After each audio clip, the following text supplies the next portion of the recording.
Alright, so guys, good morning to everybody. So guys, ngayong araw nga pala ngayon ay tawag dito? Magmamaneho tayo. Pagmamaneho natin yung pinsan natin na si Kenneth. So breakfast muna tayo bago tayo syempre umarangkada sa kalsada. So kakain muna tayo ng hotdog. Yan nga pala tita ko na si Tita Edith, kapatid ng nanay ko na si Elvis Santos. At tayo ay kakain na para may laman yung tiyan natin. Let's go! Tapos na nga pala ako kumain, guys.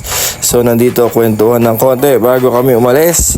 At syempre nagkape na rin tayo sa mga sandaling ito. At lumalabas na nga sila ng kanilang bahay at sila excited na. Yan nga pala si Tito Rolly. At kasi pupunta sila ng Boracay, so maghahatid tayo sa NAIA 3 Terminal. Alright, so let's go! At eto nga, nasa biyahe na nga tayo. So wala pa mga sasakyan kasi talagang maaga tayo umalis. Mga around 4 AM ya tayo nung nasa bahay tayo kanina. Pero alas 3 ang usapan talaga. Pero eto na, nasa biyahe na tayo at may dadaanan tayo na isa nilang kasama at isasakay natin dito sa may sasakyan.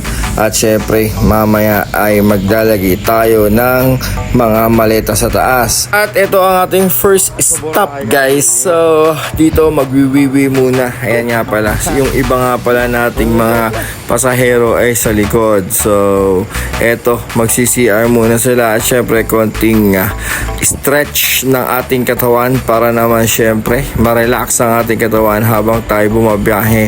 Nandito na nga pala tayo sa papaliko ng Shell dito sa may Balagtas.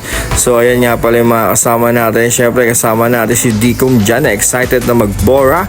At eto nga, papalabas na nga tayo na Balagtas, guys. Meron nga pala tricycle na may RFID. Haha, pero joke lang. Nag-U-turn lang siya dyan kasi walang U-turn slot doon sa bandaron.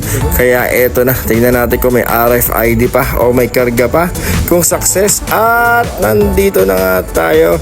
Tayo'y pangalawa na natin tong stop over.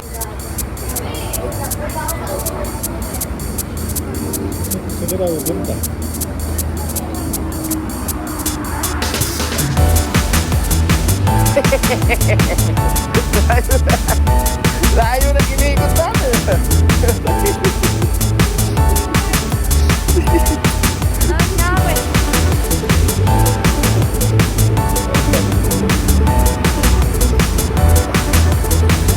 Yon, at nakarating na tayo dito nga pala yung iba nating mga kasama sa may McDo. At dito na rin sila, guys, nag-CR. Yan nga pala may birthday na si paring Bobet. At eto na, guys, tayo na humawak ng manibela. At nandito na nga pala tayo. Syempre papasok na tayo sa Skyway. At maya maya lang andun na tayo sa NAIA Terminal 3. So nakikita nyo nga pala, eto na, palabas na tayo ng Skyway. At andun na nga, guys, yung iba nating kasama sa may Terminal 3. At eto na nga ang buong tropa dito sa loob. Let's go.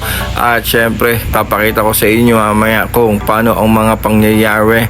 At tayo na nga pala ay nag-aabang. At syempre medyo may katrapikan nga pala dyan. Eto sila, tignan nyo na lang. At eto na nga, guys, pababa na sila at nagbababa na nga tayo ng mga maleta na nasa ibabaw natin. So ayan na, nagpe-prepare na sila para pumasok dun sa loob. Syempre picture taking muna bago pumasok. At eto nga pala, syempre yan yung excited na kids sa kasama natin. First time niya sa Boracay, so ingat kayo. At yun lang, guys, yung vlog natin for this day. Mamaya tingnan nyo kung gaano ka-traffic doon mismo sa may Japan. At tayo uuwi na, yun lang talaga yung panakay pinunta natin dito sa may NAIA Terminal 3.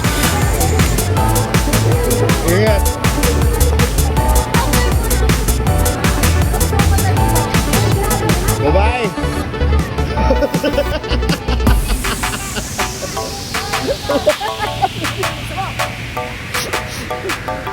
Okay na.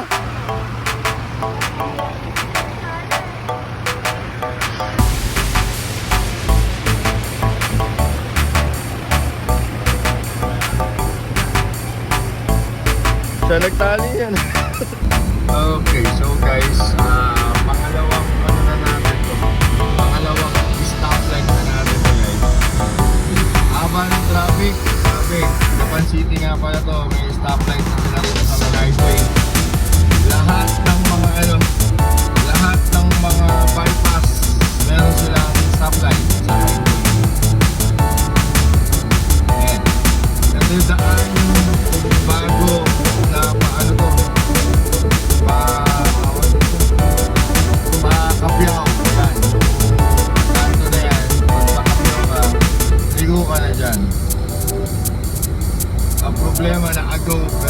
stuck pa rin dito. Hindi ko alam kung bakit. Ayan, galing na